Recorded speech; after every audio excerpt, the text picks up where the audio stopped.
Namaskaram. With Divine's grace and Guru's grace, I am back with one more recording. Actually, this is taken from Bhagavata Purana, and this is once again done to highlight the qualities of sage Kaushika or Visvamitra. How Visvamitra went out of his way to help a king by name Trishanku. This particular incident, which is taken out from Bhagavata Purana, is to narrate the desire of King Trishanku and what kind of desire he had and how Vishwamitra made it happen.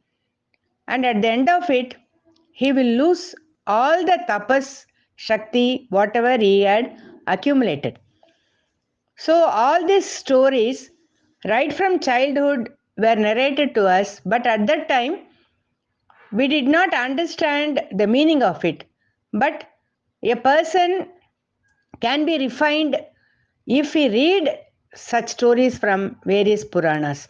With that intention only, I am putting this recording. There was a king by name Trishanku in the Sun dynasty, and their Kulaguru was Vasishta. And this king Trishanku had a very peculiar desire. He wanted to reach the heavens with a human body. Actually, whenever I narrate certain incidences, I feel very funny to bring this to the notice of all the people who are listening. It is not, the intention is not to have funny desires and approach some people to help us out with fulfilling the desire, but it is to highlight the quality of Vishwamitra or Kaushika. That is the point which I want to narrate here. Because King Trishanku's desire was very, very funny. He wanted to reach the heavens with a human body. It was not according to the law of nature. So, what he does is, he approaches Guru Vasishta, who is his Kulaguru, with this desire in his heart and asked him to perform a yajna which would help him to achieve this end. But Vasishta says he cannot help to reach the heaven with this body. Then King Trishanku visits his sons. He tells them, Vasishta he approached, but Vasishta did not help him. So whether his children could help him to achieve this end.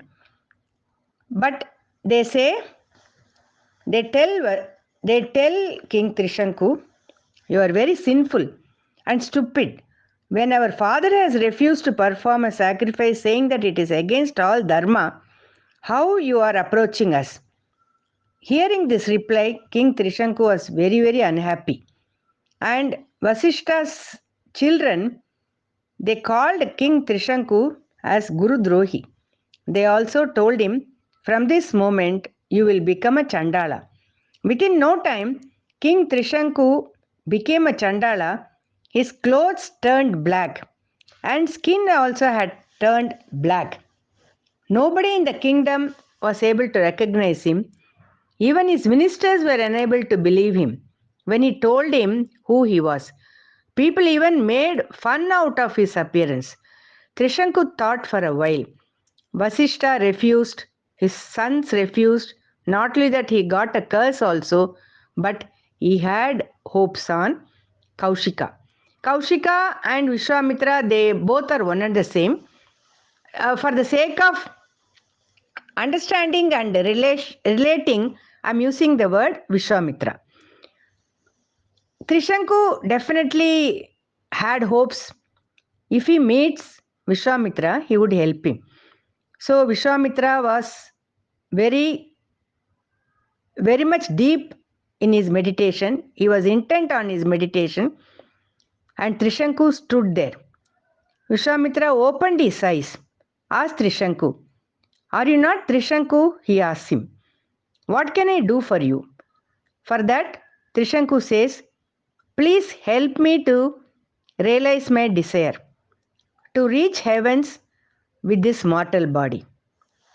Immediately, Trishanku says, I want to prove that fate can be subdued by attempts of man, that the will of a man is more powerful. Visvamitra says, "You don't worry, you have come to me. I will definitely help you. I will call all the rishis and ask them to help me to perform a yajna, because of which your desire will be fulfilled." I'll continue the rest in the next recording, part 2.